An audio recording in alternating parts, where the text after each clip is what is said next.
प्रभु यीशु मसीह के नाम से सबको जय मसीह की। आज का वचन है निर्गमन की किताब उसका 14 अध्याय 13 वचन। मूसा ने लोगों से कहा, डरो मत, खड़े खड़े व उद्धार का काम देखो जो यहोवा आज तुम्हारे लिए करेगा, क्योंकि जिन मिस्रियों को तुम आज देखते हो उनको फिर कभी ना देखोगे। मेरे प्रियो, इस वचन को हम जो निर्गमन के किताब में हम देखते हैं, निर्गमन के किताब में इस्राएली जन मिस्र के गुलामी में से निकलकर परमेश्वर के बल के द्वारा निकलकर वह कनान की ओर जाने का विवरण इस किताब में, इस पुस्तक में लिखा हुआ है। कैसे कैसे परमेश्वर उनको निकाला, उस गुलामी से निकाला, और कितना सारा रुकावट आया, उस रुकावटों को पार कराया, और आखिर में वहाँ से परमेश्वर ने पूरे बल के साथ अपने हाथों से उनको मिस्र में से निकाला और कनान की ओर ले जाता है। मिस्र का जो राजा था फिरौन, उनके मन हमेशा कठिन रहा।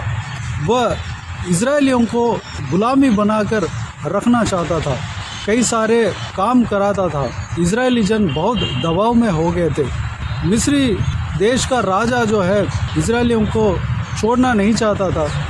अगर उस लोगों को छोड़ दिया तो बहुत सारा काम रह जाएगा। रामसेस नगर को बना रहे थे उस समय।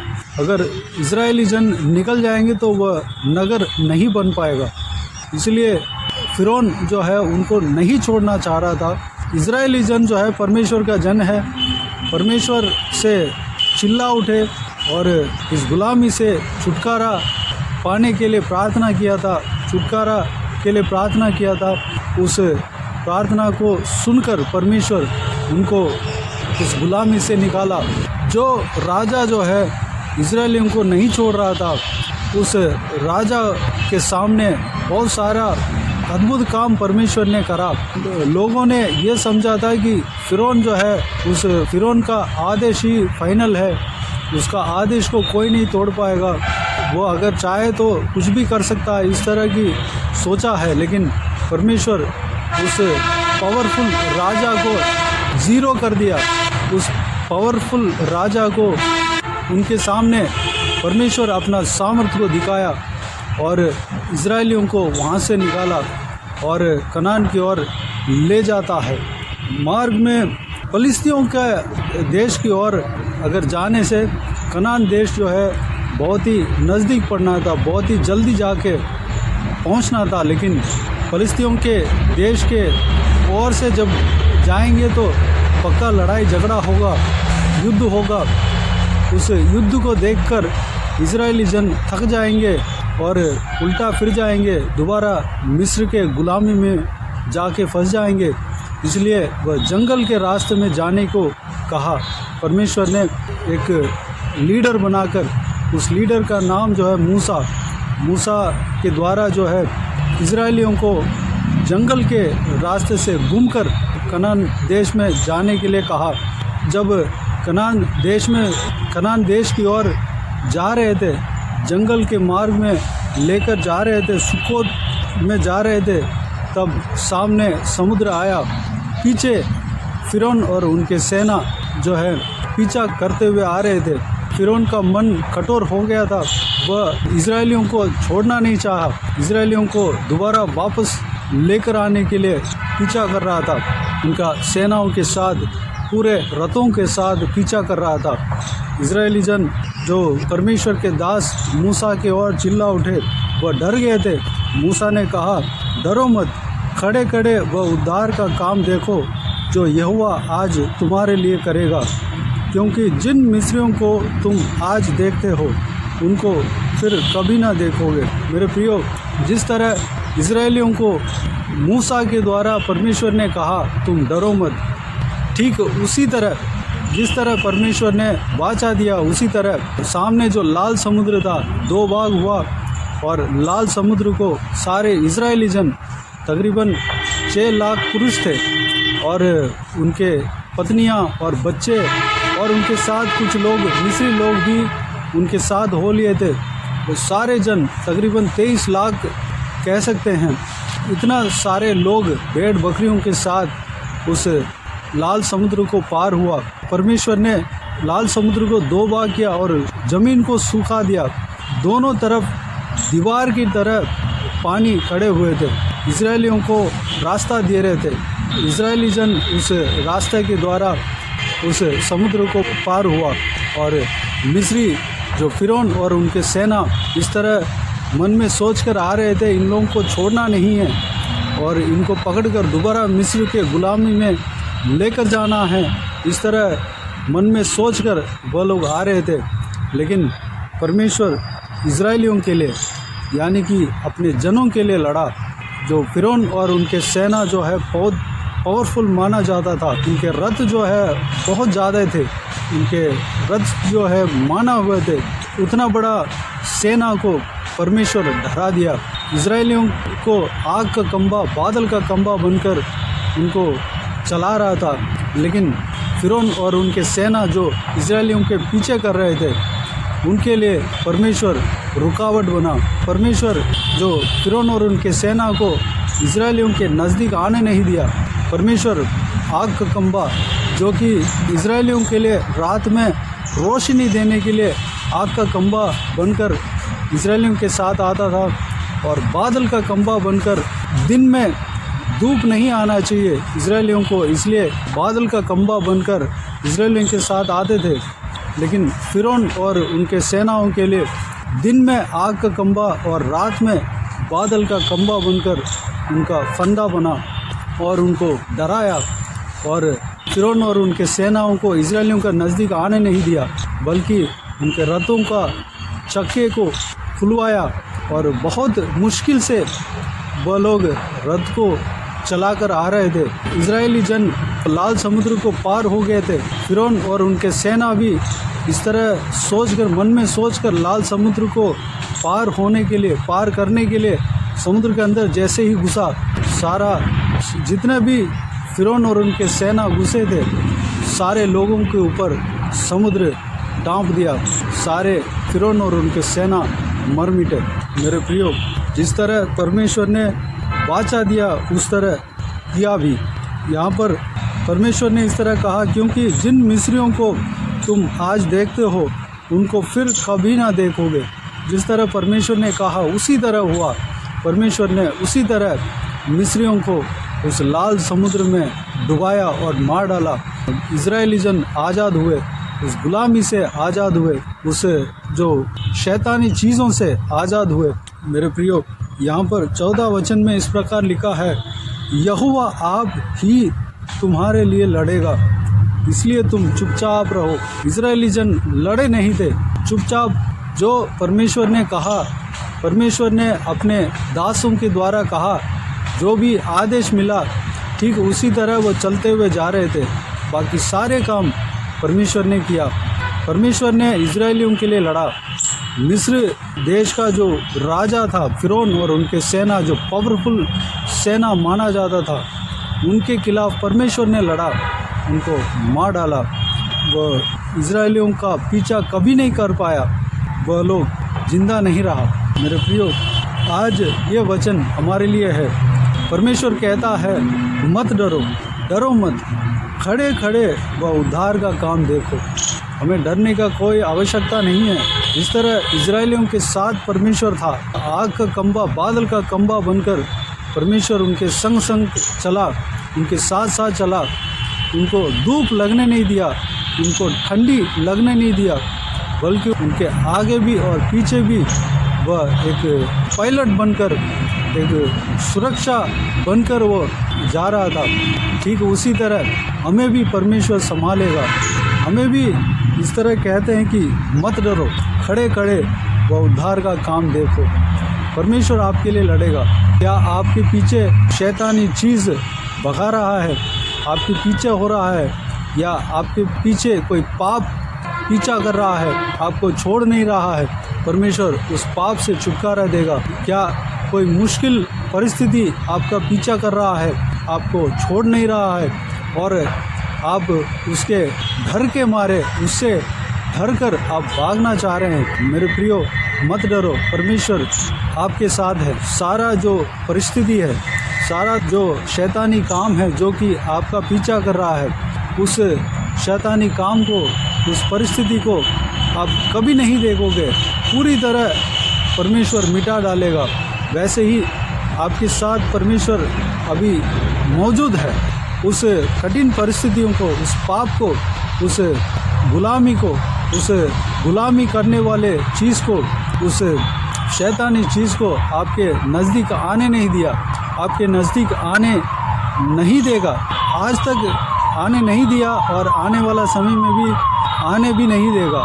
और ये भी कहते हैं कि वो जो पाप है, जो जिसको देखकर आप डर रहे हैं, वो जो मुसीबत है जिसको देखकर आप डर रहे हैं, वो जो संकट है जिसको देखकर आप डर रहे हैं, जो मुसीबत है जिसको देखकर आप डर रहे हैं, वह आज से कभी नहीं देखोगे। परमेश्वर उनके खिलाफ स्वयं लड़ेगा। आप लड़ने का कोई आवश्यकता नहीं है, सिर्फ आप खड़े खड़े परमेश्वर के काम को देखना है। मेरे प्रियो, डरो नहीं, परमेश्वर कहता है डरना नहीं है। प्रकाशित वाक्य में एक पवित्र लोगों के अंदर जो स्वभाव के बारे में परमेश्वर प्रभु यीशु ने कहा, उसमें निडर यानी कि जो डरा है, जो डरते हैं, वह स्वर्ग राज्य में प्रवेश नहीं कर सकता। वह जो परमेश्वर के सुसमाचार के लिए डरते हैं, परमेश्वर के काम के लिए डरते हैं, परमेश्वर का जीवित गवाह बनने के लिए डरते हैं, वह स्वर्ग राज्य में प्रवेश नहीं कर सकता। इस बातों के विषय में प्रकाशित वाक्य में प्रभु यीशु मसीह साफ साफ लिखा है, कहा है। मेरे प्रियो, हमें डरना नहीं चाहिए, किसी भी चीज़ को देखकर हमें डरना नहीं चाहिए। हम विश्वास में बने रहना चाहिए, हमारे अंदर विश्वास होना चाहिए। परमेश्वर के ऊपर हमेशा विश्वास रखें, परमेश्वर हमारे संग है, इस विषय को विश्वास रखें, इस विषय में बने रहें और परमेश्वर के साथ साथ चलते रहें। कोई भी बुराई, कोई भी अंधकार, कोई भी आपको नुकसान करने वाली बातें, कोई भी आपको परेशान करने वाली बातें, कोई भी आपको कष्ट देने वाली बातें, जिस चीज़ से आप डर रहे हैं वह आपको कुछ नहीं कर पाएगा। भले आप उसको देखकर डर रहे होंगे, आपका पीछा भी कर रहे होंगे, लेकिन परमेश्वर आपके साथ है, आपका नज़दीक आने नहीं देगा। उस बुराई को, उस गलत चीज़ों को, उस संकटों को, उस पाप को, उस अंधकार को आपके नज़दीक आने नहीं देगा। परमेश्वर आपके संग है, आपको लेके चलेगा, आपको सुरक्षित रखेगा। परमेश्वर कहता है फिर कभी नहीं देखोगे उस कार्य को, जिस कार्य के वजह से आप डर के मारे भाग रहे हैं, डर रहे हैं और घबरा रहे हैं, उस कार्य को आप कभी नहीं देखोगे। वह उस कार्य को अंत कर देगा, समुद्र में डुबा डालेगा। वह उस कार्य को परमेश्वर नाश कर देगा। आप उनको, उस बात को, उस कार्य को देखकर डर रहे हैं, लेकिन जिस चीज़ से आपको अंदर डर है वो आपको देखकर डर रहा है, क्योंकि परमेश्वर आपके साथ है, परमेश्वर आपके लिए लड़ता है। उस विषय को आप जानें। यहाँ पर इजरायलियों के लिए परमेश्वर ने किस तरह लड़ा, उस विषय को जब इस अध्याय में जब पढ़ते हैं तो हमें अच्छी तरह पता लगेगा। इस भाग को अच्छी तरह पढ़ें। परमेश्वर अपने धर्मियों के लिए, अपने भक्त जनों के लिए, अपने बच्चों के लिए, अपने जनों के लिए किस तरह लड़ता है। पवित्र बाइबल में ये सारा विषय दिया हुआ है। बहुत सारे संभव में हम देख सकते हैं कि परमेश्वर अपने धर्मियों के लिए बहुत सामर्थ्य के साथ लड़ा, स्वयं आकर लड़ा, अपने स्वर्गदूतों को भेजा। कई सारे जन ऐसे भी थे, उनको लोगों ने आग में डाला, लेकिन उनका वस्त्र भी नहीं जला, उनका बाल भी मुरझा नहीं, उनके वस्त्र में आग के गंध भी नहीं आया। इस तरह की कई सारा संभव है। परमेश्वर हमारे साथ है, हमें कुछ नहीं होगा। इस विषय के ऊपर विश्वास रखें, परमेश्वर के साथ साथ चलते रहें। परमेश्वर आप सबको आशीष देगा। आइए हम प्रार्थना में जाएं। स्वर्ग पिता दयालु परमेश्वर, आपको धन्यवाद देता हूँ आज के इस आपके बहुमूल्य वचन के लिए। आपको धन्यवाद देता हूँ परमेश्वर, बीते हुए दिनों में हमें संभाला, बचाया, सुरक्षित रखा। आपको धन्यवाद देता हूँ पिता, आज के इस आपके बहुमूल्य वचन के लिए आपको धन्यवाद देता हूँ। आज के इस बहुमूल्य वचन के द्वारा हमने जो कुछ भी मनन किया है पिता, सारे बातों के लिए आपको धन्यवाद देता हूँ परमेश्वर। पिताजी, जिस तरह आप इस्राएलियों के साथ रहे थे, इस्राएलियों के लिए आप लड़े थे परमेश्वर, वही परमेश्वर आप हमारे साथ रहते हैं पिता। वही परमेश्वर को हम आराधना कर रहे हैं, हम उपासना कर रहे हैं, वही परमेश्वर के ऊपर हम विश्वास रखते हैं परमेश्वर। आप हमारे संग भी हो परमेश्वर।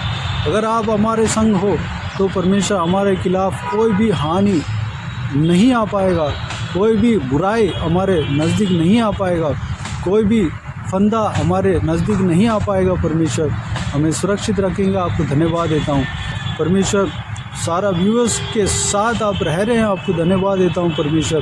पिताजी, व्यूअर्स में से जो कोई भी जन परमेश्वर जिस चीज़ को देखकर डर रहे हैं परमेश्वर, सारा डर को दूर करना पिता, उनके लिए आप लड़ेंगे। आपको धन्यवाद देता हूँ परमेश्वर। पिताजी, आज के दिन में आपने जो वाचा दिया, वचन दिया परमेश्वर, हर एक जन के ऊपर परमेश्वर कामयाब होने पाए, हर एक जन के ऊपर आप परमेश्वर रखना पिताजी। धन्यवाद। हर एक जन को इस वचन के अनुसार आप कार्य करना पिता, हर एक जनों के लिए लड़ना, जिस चीज़ के लिए वो घबरा रहे हैं परमेश्वर, जिस विषय के ऊपर डर रहे हैं परमेश्वर, जिस विषय से भाग रहे हैं, दूर भाग रहे हैं परमेश्वर, उस विषय से छुटकारा देना पिता, निरंतर छुटकारा देना परमेश्वर। पिताजी, हालेलुया परमेश्वर, जिस विषय से वो डर रहे हैं परमेश्वर, वह विषय जो है परमेश्वर बिल्कुल अंत हो जाने पाए परमेश्वर, अनुग्रह देना पिताजी।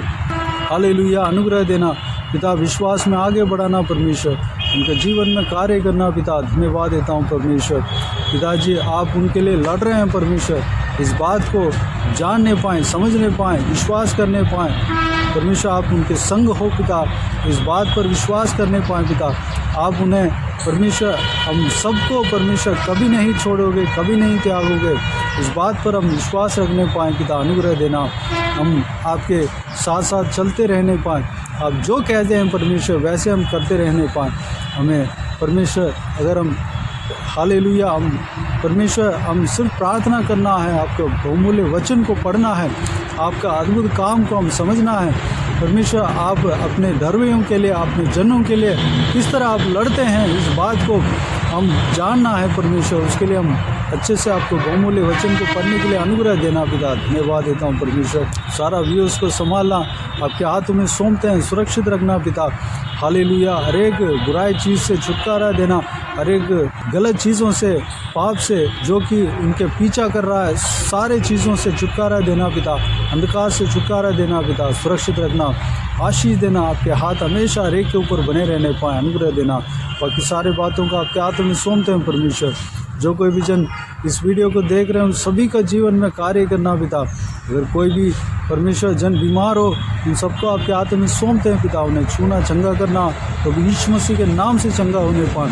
जिनका हृदय में, शरीर में चोट लगे पड़े हैं परमेश्वर, उन सबको आपके हाथों में सौंपते हैं पिता। उन्हें छूना, चंगा करना, तो यीशु मसीह के नाम से चंगा होने पाए। आपके लहू को लगाना परमेश्वर, स्वस्थ होने पाए, अनुग्रह देना, हृष्ट पुष्ट होने पाए परमेश्वर पिता। भला चंगा रहने पाए, अनुग्रह देना, आपके लिए दौड़ने पाए, आपके काम को करने पाए, आपका सुसमाचार सुनाने पाए, आपके राज्य के लिए काम करने पाए पिता। अनुग्रह देना परमेश्वर। हालेलुया, कोई भी जन के जीवन में परेशानी हो, दुख हो, तकलीफ हो, सारा दुख तकलीफ को दूर करना, परेशानी को दूर करना, आंसू को पोंछना परमेश्वर, शांति आनंद से भरना, खुशी से भरना, प्रेम से भरना परमेश्वर। धन्यवाद देता हूँ पिता। जो कोई भी जन जहाँ कभी जाते हैं आते हैं परमेश्वर, नौकरी में, स्कूल में, कॉलेज में, बाहर मार्केट में, या किसी भी रिश्तेदारों के घर में, जहाँ कहीं भी जाते हैं परमेश्वर, ट्रैवल करते हैं, सभी के संग रहना, सुरक्षित रखना, बुराई से बचाना पिता, आपके लहू से छिपाना पिता।